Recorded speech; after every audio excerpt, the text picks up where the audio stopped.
Hello, and welcome to Hope Unabridged. I'm Casey Brennan. I'm Angie Elkins. And we are so excited to be here today. Today, we are talking about 6 lessons in leadership from New Testament women with Erin Weidemann. And I'm super excited about this conversation. I remember when I was a little girl, I would just scour the Bible looking for names of women because, it's often that you hear a lot of men spoken about, lots of men's stories in the Bible. And I remember highlighting and underlining all the names of the women. I wanted to know everything about them. I love that. So did you ever find Casey in the Bible? I did not. Casey does not exist in the Not Bible. One of those names. I love that. I know it's fascinating, right? Like we hear leadership lessons from men in the Bible often, but not so much from women. So I'm really excited. This is one of my favorite things about podcasting, by the way, is just getting to have these conversations with people who've really taken a deep dive into subjects that I'm interested in. It's almost like having a library at your access to a library or whatever. So I'm excited. I love that. So Erin Weidemann is the founder of Truth Becomes Her, a brand that equips moms and women with resources to help them step into their unique leadership roles. So we are so excited to have you here today, Erin. Thank you. Can you give us a little bit about your background? Yeah, I started off as a full-time teacher, taught in the classroom for 8 years, and my heart just started breaking for the next generation of girls. So felt challenged by the Lord and to start a publishing company. I worked with my husband on it. It's called Bible Bells. And our whole goal is to connect girls with the women of the Bible. So to get them excited and engaged and just do it in a really high quality way that parents and grandparents and all the adults can get really excited about too.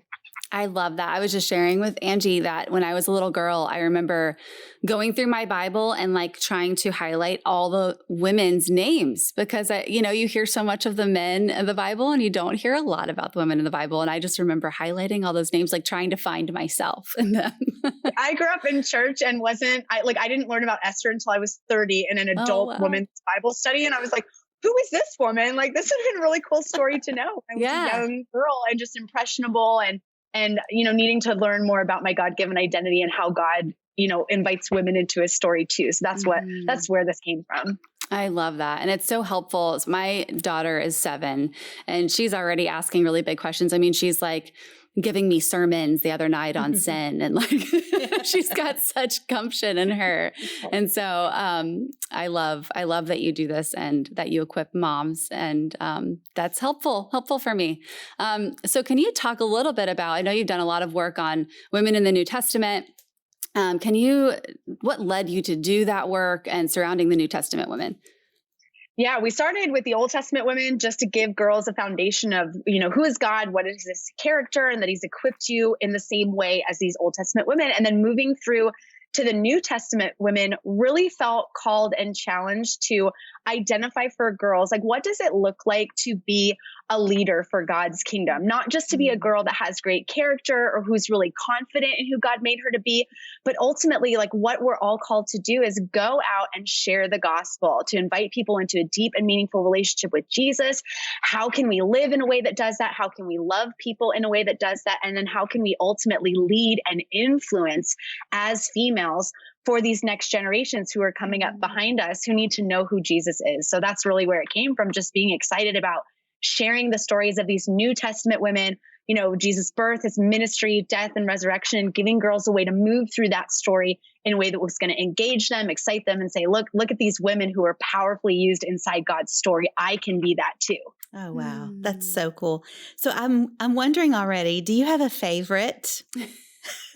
So I think my favorite, I have many favorites, but I feel like Mary, the mother of Jesus, just speaks to me so strongly in many seasons of my life where it's been really hard to obey, or maybe you've heard, you're discerning God's voice and you're trying to follow him. But sometimes these opportunities come along where it's like, Lord, how could I possibly say yes in this moment? And I love Mary, the mother of Jesus, so much because what was she on? She was on this path of, okay, I'm getting married. I've got this life, I'm looking ahead to the whole of my life and going, okay, it's going to sort of happen this way.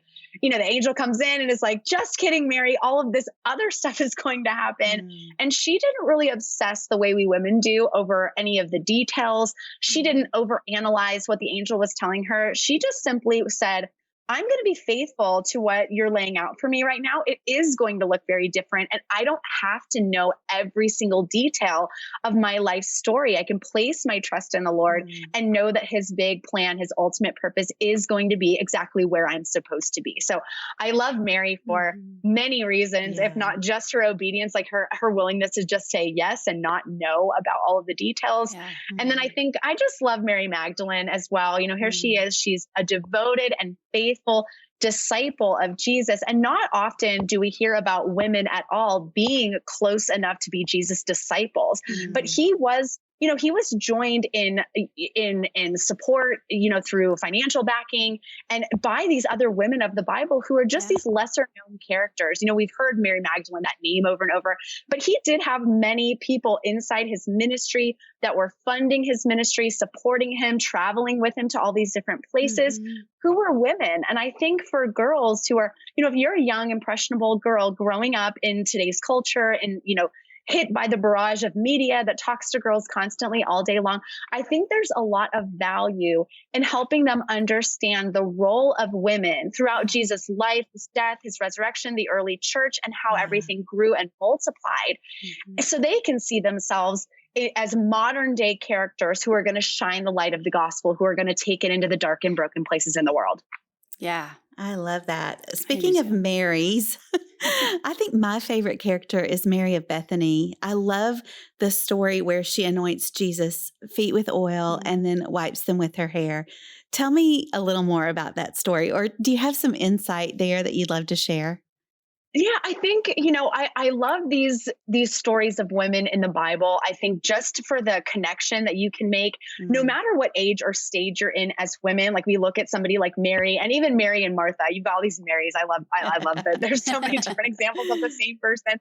But you know, as we unpack these stories of scripture, we look into the female perspective, we see things from her point of view, we're able to sort of align our own experience as adult women, if we're reading this, to impart wisdom on our children. And even the youngest readers can really start to see themselves in these stories. And I think for modern day parents and grandparents who want to make the Bible real for their kids, you know, we want them to see it as not just this interesting book that shares God's stories, but really our life manual for every decision, how we solve conflict, how we're called to love people. We can use these stories of Mary, as you mentioned, and all of these other wonderful women of God's word to just make those correlations, make it very real and applicable for all of the kids that are coming up behind us, but girls specifically, because we know as adult women, something magic happens when we can connect to these positive women, these role models we can look at. We just see and feel and experience them in a totally different and meaningful way. So that's really what it's been about for us since the beginning. I really love that. Well, can you go ahead and just walk us through like 6 key takeaways that we can learn from women in leadership in the New Testament?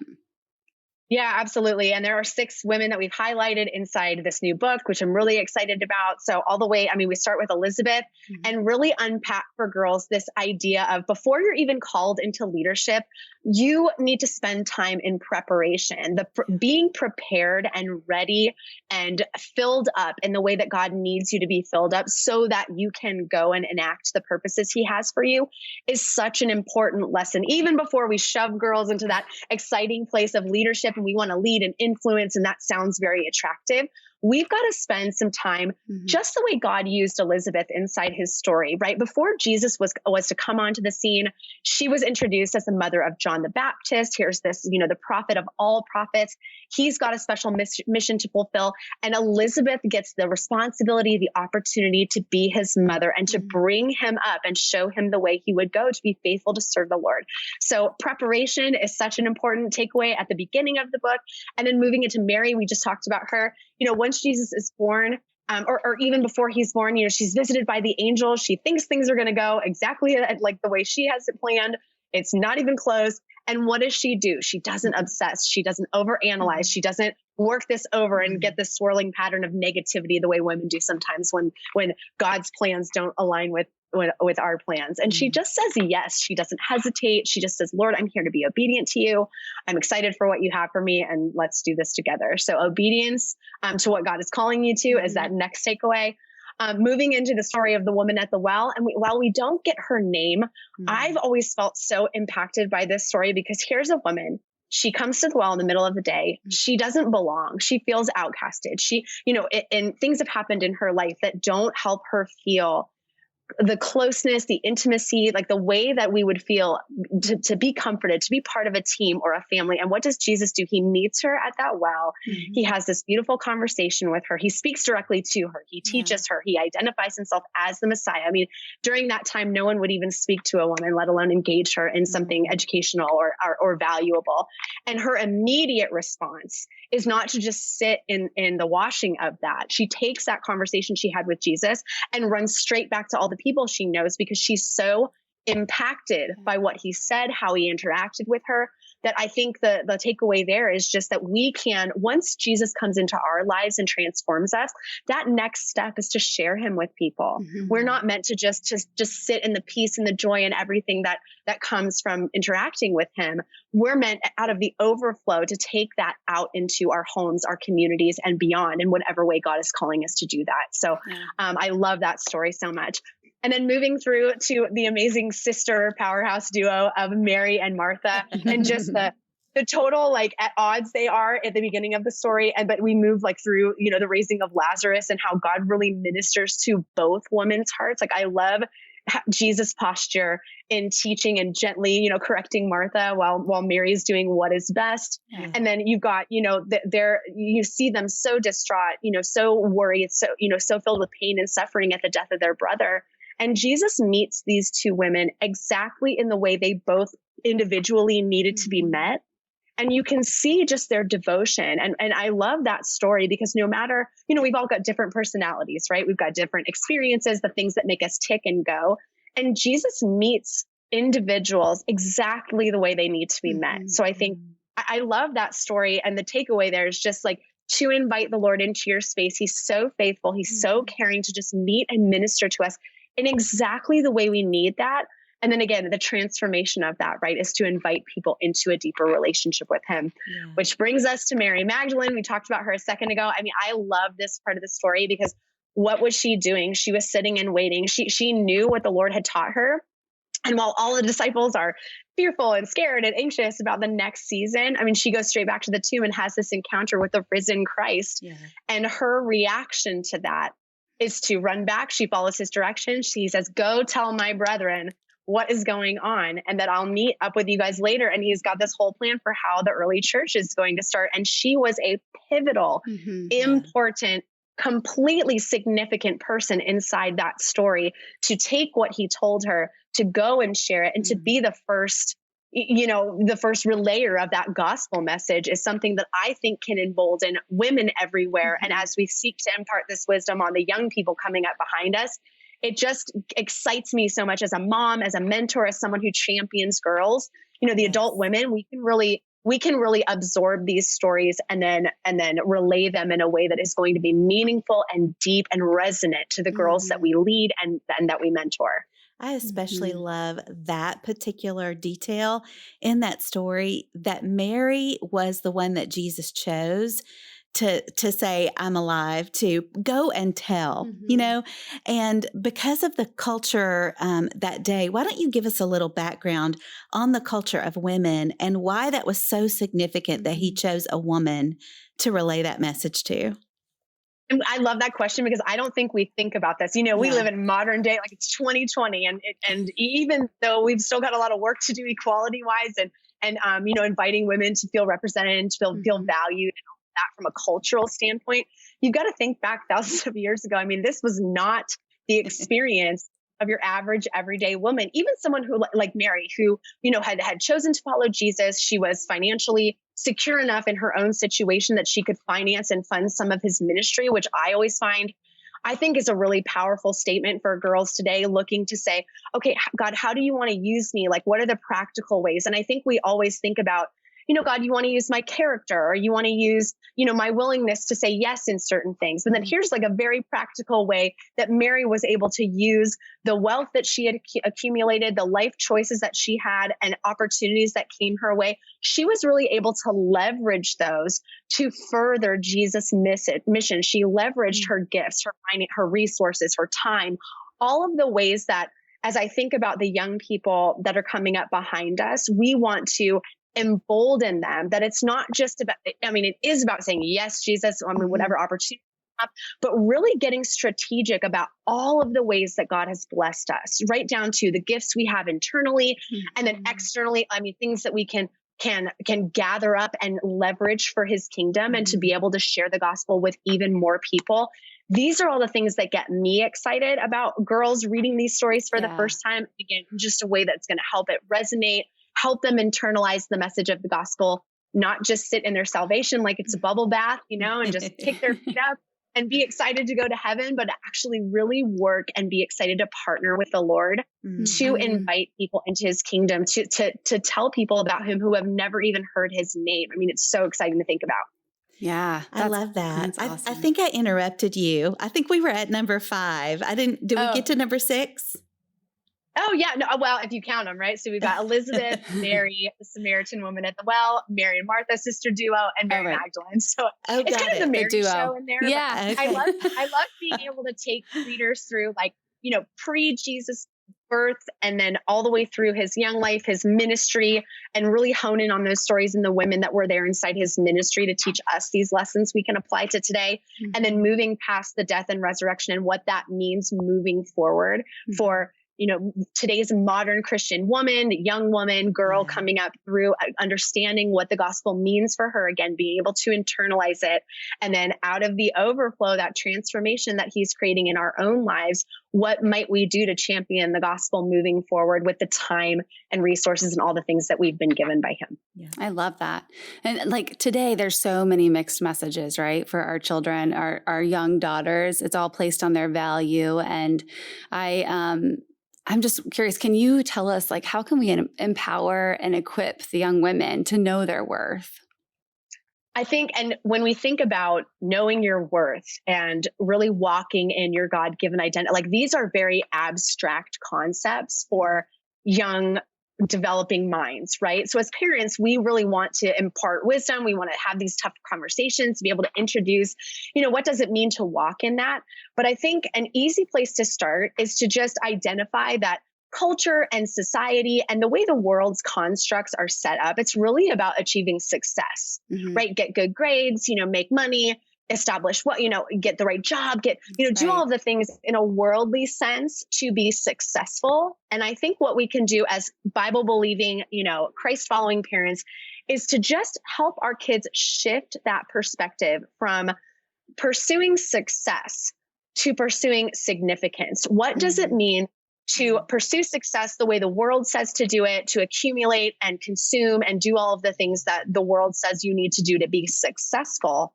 And to really start asking questions about every decision. What does this mean if we want to not be successful in a worldly sense, but be eternally significant, right? We get to the end of our lives and God and Jesus says, gosh, you understood what I was doing in the world. You saw how I was trying to minister to hearts and the opportunities that I brought you. And you said yes to partnering with me to invite people into that deeper, meaningful relationship to get them to heaven. So I think as parents, practically changing some of that language, not being so focused on the grades and the things that can get you to that next level in a worldly sense, but to really just frame it for kids and say, not success. And yes, all these things will be added when we seek first the kingdom of God. We can know God as a faithful provider, and he's going to take care of everything. So can we champion the true message of the gospel and prioritize what God says is the most important, seeking first his kingdom. And that means to aim for significance in light of eternity and not just success from a worldly standpoint. Yeah, that's really good. Why do you think it is that so many of us have heard these stories of men in the Bible, but we've not taken the time to study the women? Do you think it's just part of our culture, or what? What's your thought on that? I think historically, there's more men in the Bible. They're the ones that are more readily talked about. I think through the lens of people like the disciples and the fathers of Israel and the judge and everything that happened inside God's story, Old Testament to New Testament. Mm-hmm. It really has made sense historically to view it through the lens of the male perspective. But I think, as we dive deeper into the Bible, as we, really try to figure out the meaning, and as God's words continues to refresh us, every time I'm in the word, I seem to see things from a new perspective, right? Or he'll give you a download that you had never even considered before. So I get excited thinking about, combing through and pouring through these scriptural stories and being excited about these characters that haven't really been introduced, at least for, across the board, ages and stages, but certainly not for young people. And this, our Bible Buzz was really born out of, thinking about all the little girls we knew. They could name every Disney princess, but if I asked them, who's your favorite woman in the Bible, or who are you really excited about Bible character wise, that's a girl or of a woman, they were coming up short. They couldn't even name anyone that they had formed a meaningful connection with. So thinking about things like Pixar and Disney and all of the ways our kids are enamored by these entertaining characters, can we just step back for a second as intentional, creators and really find ways that will get kids excited about the Bible, God's holy word. Yeah. It's the book that they need for every decision, to solve all their conflicts, to be able to have a framework for dealing with the hard things that come up. We need to get them inside that book and get them excited about that. And for us, it just meant helping them make a really meaningful connection with these characters. Yeah. And I love that you've done this. It's been helpful for my conversations with my daughter, and, just changing that cultural narrative for the next generation, and how in mentoring, I know through Truth Becomes Her, what does that look like? What's that organization like? How can people get involved? Because I think it's really important. Yeah, Truth Becomes Her was really born out of, I quit my teaching job. The Lord 4 years ago was like, okay, you're not a teacher anymore. You're going to go and do this. And I was like, really praying in my quiet time, like, Lord, what does it mean if I'm not in the classroom, like mentoring and nurturing these young minds, and you've called me to this. And he really showed me that to create something that lives online, that invites women to gather, to grow, so that we can guide ourselves in a one-on-one or in a group scenario, these girls that we've been called to lead and mentor. That's really where Truth Becomes Her came from. So it was born out of me traveling around and speaking to moms groups and conferences, and just hearing over and over from women going, gosh, these stories of women in the Bible are so impacting for young girls, but where are the resources for me? Like, how do I build myself up as an effective leader? How do I lead from my values in the way that God wired me as a woman? And so it's been exciting for me to research that and really find out, well, how did God make women? And what are the strengths of character and the strengths of our brains and biology that will lend themselves to effective leadership right where we've been placed? So that's where Truth Becomes Her lives online. It's just truthbecomesher.com. We have mentorship. We've got resources for adult women to just come and get plugged in and really filled up, not just with the encouragement and the inspiration that they need, but with the practical tools and the actual equipment that it's going to take to lead and champion this next generation of girls. So I love shepherding and stewarding this opportunity, and putting out different resources and just inviting women into a place to gather, to share what they need to share, and to get filled up in exactly the way that they each individually need to be filled up. That's awesome. And I thank you for doing this. It's so great. I wish there was a resource like this when I was little, there wasn't. And so, like I said, I'm just sitting there trying to find it on my own through my Bible. I totally feel you there too, because and in the season of life that God's brought me through, here I am, 8 years cancer free. I'm a 5-time cancer survivor. Wow. I never expected to be a mom ever. So, here I am 6 years ago, pregnant for the first time, going, oh my gosh, Lord, I'm not equipped. I'm not going to do this well. It's a girl, or sure, it's not a boy. Like I remember feeling so scared at my ability to lead and influence my young daughter and to nurture the voice that God's placed inside her.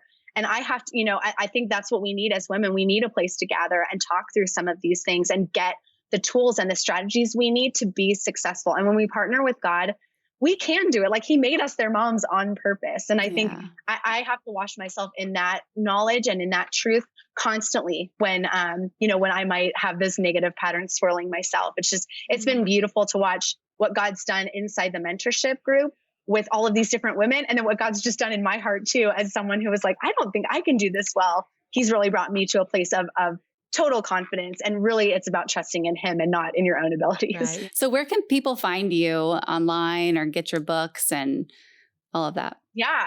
The best place to go is BibleBells.com. It's BibleBells. All the resources are there. Our Heard series that highlights Old Testament women is there. And then our brand new book, Ringleaders, all about the women of the New Testament and the story of Jesus. It's all there.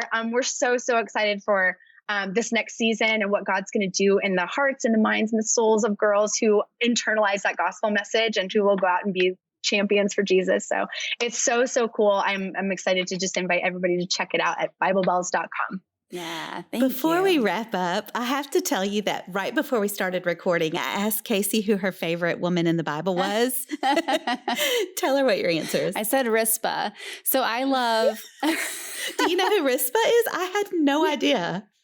Okay, tell me who Rizpah is.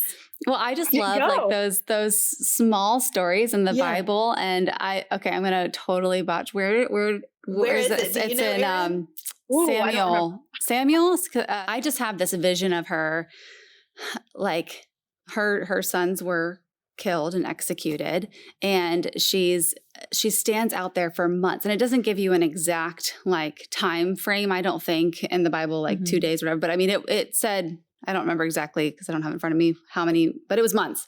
And she stands in front of their dead bodies, beating away anything that was coming their way. Like, no, you will not take my sons, get them away.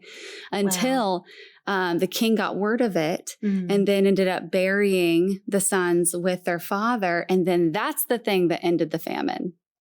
It was her obedience to not give up. Like that just was, I love that. See, and I had no idea this person was even in the Bible. I love it. I'm going to find that story and read it now. I think that's the point though, right? Is like all of these amazing, like lesser known characters. It's so rich. Like you can mine so much wisdom from even just a simple story like that to just figure out what does that mean for who I am right now in this current season where God has me. And then how can I move forward knowing what I know about how God used and worked powerfully in the lives of that particular person. It's just so powerful. And it's just a testament to his faithfulness and how much he wants to just bring us along on this beautiful journey. It's so cool. Yeah. It's so rich, right? It is. It's just so rich and so layered and just such a beautiful work. Just such a beautiful book for us to dive into. It's great.